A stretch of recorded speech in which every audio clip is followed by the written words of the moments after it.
Hello student, this is third part of your second chapter in history, early humans.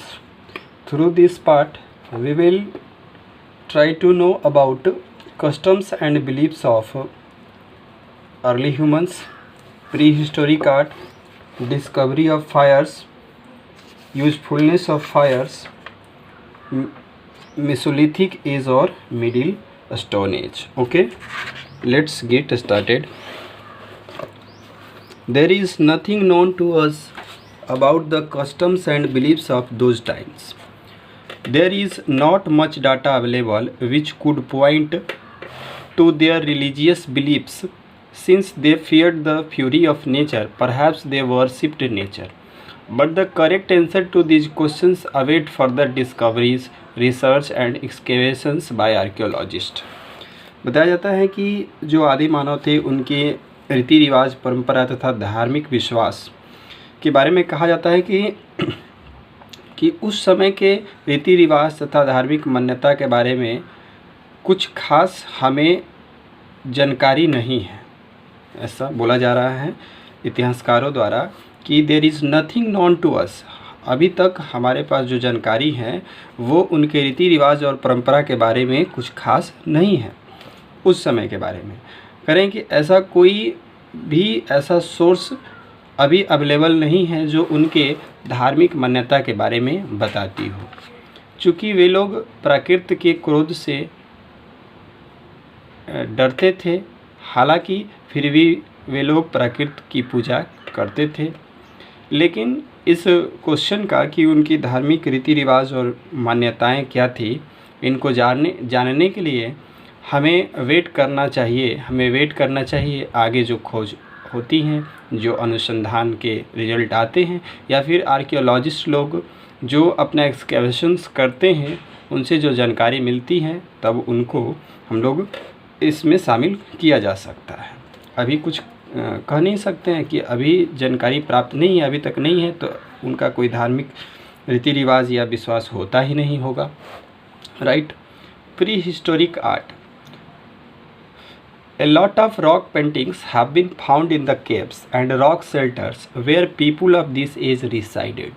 These paintings and engravings exhibit animals, birds, human figures, hunting scenes and geometric designs. बताया जा रहा है कि बहुत सारे ऐसे पत्थरों पर पेंटिंग्स प्राप्त हुए हैं, गुफा में पेंटिंग प्राप्त हुए हैं जहाँ पर कि आदि मानव लोग रहा करते थे।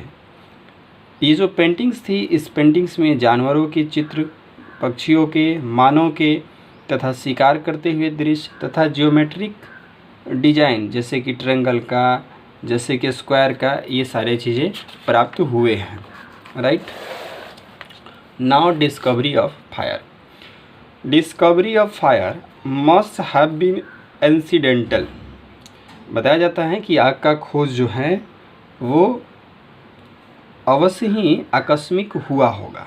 जैसे कि यह इस तरह हुआ होगा, it is likely that two stones might have rubbed together and a spark would have come and burnt some dry leaves and this must have given the idea to early man of fire. बताया जाता है कि यह इस तरह हुआ होगा कि जब दो पत्थर को वे लोग आपस में रगड़े होंगे, चिंगारी निकली होगी और उससे आसपास के पत्ते जले होंगे, तो उन्हें ये विचार आया होगा, अर्ली जो प्राचीन मानव लोग थे उनको ये विचार आया होगा कि ऐसे आग जलाया जा सकता है। It was the most important discovery of man. ये उस समय का एक महत्वपूर्ण मानव इतिहास के लिए बहुत ही महत्वपूर्ण ये खोज था। आग का खोज एक उपलब्धि की तरह था। Slowly and gradually the must have learn the usefulness of fire. धीरे धीरे अब लोग, आदि मानव लोग धीरे धीरे कहिए तो उस समय वे लोग अब जान गए कि आग की उपयोगिता क्या है, इसको भी वे लोग सीख चुके थे। Usefulness of fire.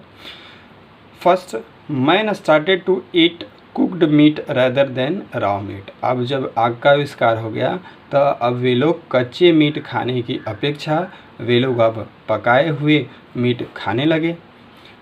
Second, he could light the fire outside the caves to protect himself from the wild animals. अब वे लोग जहाँ आश्रय लेते थे गुफाओं में, रॉक्स पे, तो आसपास वे लोग अब आग जला करके रख देते थे ताकि उन्हें जंगली जानवरों से सुरक्षा होती रहे। Third, he could get warmth from the fire in the cold weather. अब आग जलाकर उन्हें ठंडे के सीजन में, ठंडे के मौसम में अब उन्हें थोड़ी उष्मा प्राप्त होती थी, थोड़े ठंड का आभास कम होता था। तो ये जो आग की उपयोगिता थी, ये चीज़ भी वे लोग सीख गए। नाउ मेसोलिथिक एज और middle stone age. The later Paleolithic period witnessed a rise in temperature and the climate became warm and dry. This in return affected human life and brought about change in flora and fauna. The technology of producing tools also underwent a change. बताया जाता है कि Paleolithic period के बाद का जो समय है, उसके बाद के समय में तापमान में बढ़ोतरी होती है, टेम्परेचर में बढ़ोतरी होती है, क्लाइमेट जो होता है वो भी गर्म तथा ड्राई होने लगता है। इससे उस समय का जो मानव जीवन था वो प्रभावित हुआ तथा जो पेड़ पौधे या जीव जंतु थे उनके भी जीवन में, लाइफ स्टाइल में चेंजिंग आया। तथा फिर ये लोग जैसे कि अपना टूल्स बनाते जा रहे थे, old stone age, middle stone age, अभी हम लोग हैं मिडिल स्टोन एज में।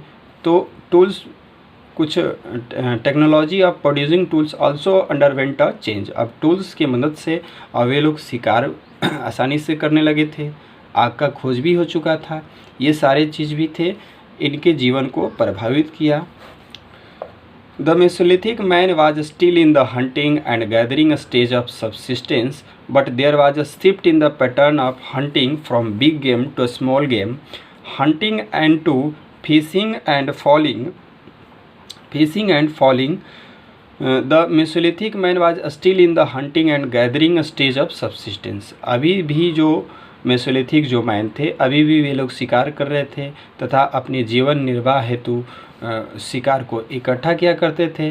But there was a shift in the pattern of hunting from big game to a small game, hunting and to fishing and falling. लेकिन पहले जो ये एक प्रकार का बड़ा कार्य हुआ करता था, फूड को इकट्ठा करना, शिकार करना, अब ये क्या हुआ कि टूल्स की मदद से या समय भी कुछ चेंजिंग हो चुका था, अग्नि का आविष्कार हो चुका था, तो अब से ये जो काम था थोड़ा उनके लिए आसान होने लगा। From big game to small game, शिकार से अब वे लोग फिशिंग करने लगे, फॉलिंग पक्षियों का शिकार करने लगे।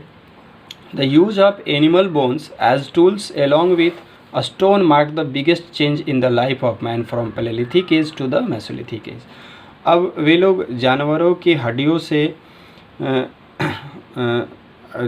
हड्डियों को टूल्स के तौर पर यूज करने लगे।